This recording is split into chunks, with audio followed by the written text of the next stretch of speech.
HighT might look like a stern British boss at first, but this dude is more than meets the eye. A lot more. In Men in Black International, he's played by the veteran Liam Neeson, and first greets us as the no-nonsense head of MIB's UK branch, the kind of commanding man whose name carries major weight within the agency. He's earned that rep from an earlier mission at the Eiffel Tower, an event that's gained near legendary class. People think he fought off a hive of world-threatening aliens side by side with Agent H, Chris Hemsworth's character that's a charismatic but slightly cocky MIB operative. That fight launched both men's careers into MIB superstardom. They became the shining example of heroism, just like the new J and K. Yet underneath that shiny, buttoned-up exterior, HighT harbors a dark, galaxy-threatening apocalyptic secret. And in this video, we'll explore everything there is to know about HighT and what makes him more of a ticking time bomb waiting to blow up the entire galaxy. Before we go into our explanation, we have a very small request. If you like our content, please support us by subscribing to our channel. This is a small click for you, but for us it means a lot. Thank you. Let's begin.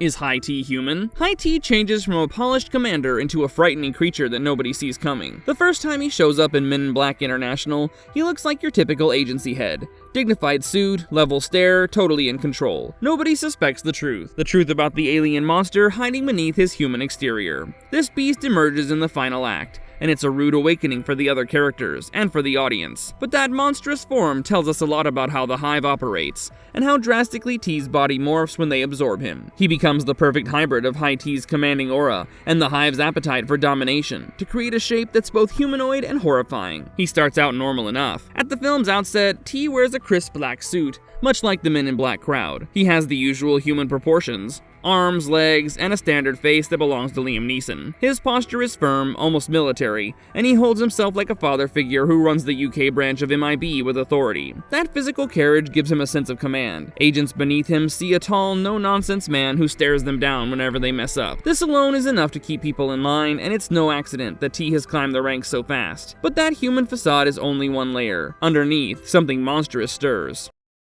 What's up with HighT's transformation? Long before the movie's present timeline, HighT crosses paths with the Hive. He and his partner, Agent H, head to the Eiffel Tower for a confrontation that goes down in MIB history. In theory, the two of them save Earth from an alien threat, but the reality is a lot grimmer. HighT actually gets consumed by the Hive, which merges its nasty biology with his own body. That assimilation transforms him on a cellular level, leaving him possessed by an alien collective that wants to conquer the universe. For most of the film, T keeps his monstrous side tucked away. He looks and talks like the same old boss, though people start sensing something quote-unquote off about him. He reveals the real horror near the end, and it's a savage revelation.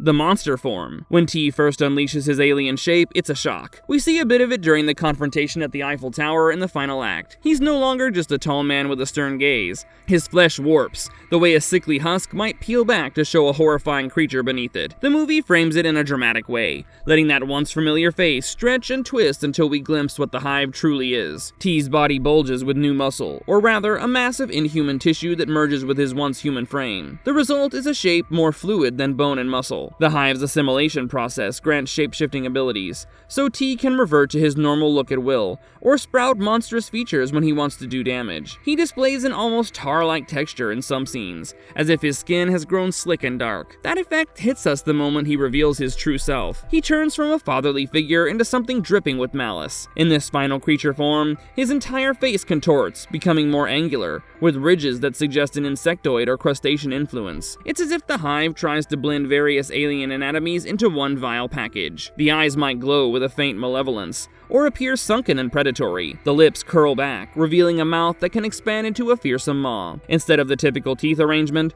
we might see jagged lines or serrated edges. Teeth designed for intimidation and violence. His torso grows bigger, as if it can store more power. He hunches somewhat, letting out bestial snarls when the time for polite conversation is over. We see him fling Agent M into a wormhole, and wrap a monstrous arm around Agent H's neck. That display of physical power is a testament to the sheer muscular, or extragalactic strength the Hive bestows. The arms are thick, maybe elongated. The hands likely morph into claws or spines for lethal strikes. T doesn't rely on normal human fists because he has appendages and tentacles. The skin tone also changes. Instead of the warm or pale complexion that belongs to a regular person, T now has a dull, almost ashen color, maybe leaning toward charcoal or an organic blackish hue. It could shimmer if the light catches it, showing a slick or scaly pattern. That coloration suits the Hive's nature as a collective of darkness that swallows entire planets. The texture might look coarse or layered with ridges, each piece reinforcing the monstrous vibe.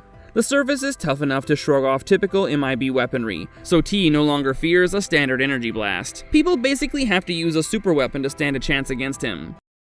How does HighT move? He moves in a way humans can't. That stands out when T lunges at H and M. He lunges with a speed that defies typical human limitations, crossing distances in seconds. The joints flex with an unnatural range of motion, making him agile in a freakish way. The Hive's assimilation grants him advanced reflexes so he can pin or twist his body to dodge attacks. We see him contort around bullets or pulses of energy. Then he counters with stabs and slashes from those alien limbs. It's less like a trained fighter and more like a beast in a frenzy, though T's cunning still guides the savage approach, making him even more lethal. A super high pain threshold. HighT also exhibits a high tolerance for pain. The Hive basically renders him impervious to normal injuries. He can tank explosions, withstand heavy fire, or get hammered into walls without flinching. The assimilation might have replaced or mutated his nervous system, so the sensation of pain is reduced or warped. That fact emerges when he walks away from attacks that would flatten a normal agent. He becomes unstoppable unless someone wields the ultimate superweapon capable of disintegrating him. He's an expert shapeshifter. He's shaped not just by raw muscle, but also by the Hive's shapeshifting ability. That means he can revert to human T when he wants to. The movie shows him slipping back into that calm, suited persona whenever he's dealing with subordinates at MIB or trying to manipulate Agent Molly. He can hide the ridges, the claws, the monstrous face, all behind a seamless disguise that looks like a normal man. This camouflage fools everyone, even the cunning members of MIB, who suspect something's up. The Hive is unbelievably good at infiltration, and T is living proof. He stands tall, projects authority, and no one sees the dark mass of alien corruption swirling beneath the surface. The mind also gets assimilated. There's also an element of mental assimilation. T shares his consciousness with the Hive. Physically, that might mean his brain or neural pathways are laced with the Hive's genetic code. The same monstrous energy that warps his limbs also warps his mind. By the time we reach the final showdown, T barely remembers his old self. He's a puppet for the Hive, though he retains enough cunning to manipulate others into building and retrieving the superweapon. In that sense, the monstrous form extends beyond his body. It's an entire reprogramming of who HighT used to be. The assimilation robs him of any empathy or fatherly love. He can crack jokes about H being like a son to him, but he no longer means a word of it. That shift in personality shows how fully his anatomy and psyche have become alien. Despite all that unstoppable force, the monstrous shape might flicker or hesitate when H tries to reach him. A small piece of T's humanity remains, stuck behind the Hive's monstrous layers. The old T tries to surface for a microsecond, enough to give M a chance to blast him out of existence. That moment underscores the idea that the monstrous body isn't T's final choice. He's a victim of assimilation, doomed to be a weapon for the Hive. The film's end suggests that tiny flicker of remorse is all that remains of his actual soul. The rest is pure alien muscle and thirst for universal domination.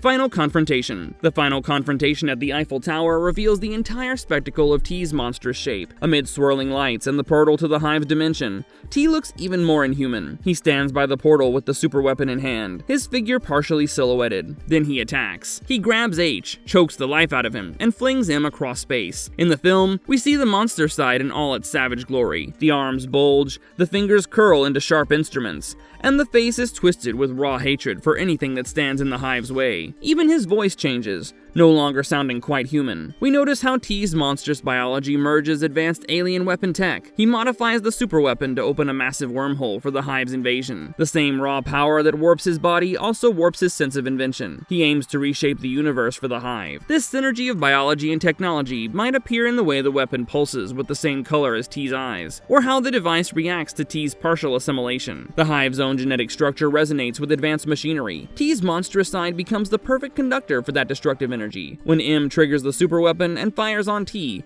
that monstrous frame disintegrates in dramatic fashion. It doesn't just crumble like a normal corpse, it vanishes in a wave of energy, taking T's mutated alien flesh and whatever remains of the Hive presence with it. The wormhole collapses, the invasion fails, and T's monstrous shape is undone. We see how the Hive's biology can't withstand that kind of raw destructive force. The meltdown of his form reveals it was never truly stable in the human dimension. The shape was always an extension of the Hive's assimilation powers, so removing that link effectively erases T's monstrous existence. The final monstrous form is one of the scariest transformations in the Men in Black series. Other villains like Boris the Animal or Serlina show off alien shapes from the get-go. T sneaks in under the guise of a trusted ally. That stealth approach makes his alien anatomy more shocking. We get glimpses of raw, pulsating flesh, spiked protrusions, and an aura of unstoppable might. The moment T casts aside any pretense of humanity, you realize the Hive mutated him into a savage champion, with none of the original HighT's empathy left. The subtle mind control merges with physical transformation. The result is a cold-blooded enforcer who sees the Earth as the Hive's next meal. Marvelous verdict. T's monstrous side also exposes the Hive's universal threat. They can take a proud, competent MIB leader and turn him into an alien war machine. One moment he's commanding the London Branch, the next he's an interstellar parasite who wants to open a portal and let his entire species flood Earth. That synergy between T's anatomy and the Hive's goals nearly dooms the planet. The only weak spot is that tiny spark of T's memory that H manages to tap into. If not for that, the monstrous body would have murdered both H and M on the spot, sending the rest of Earth straight into oblivion. If you liked our content, don't forget to leave a like and subscribe to us if you haven't already. Have a good one and be safe. Thanks everyone.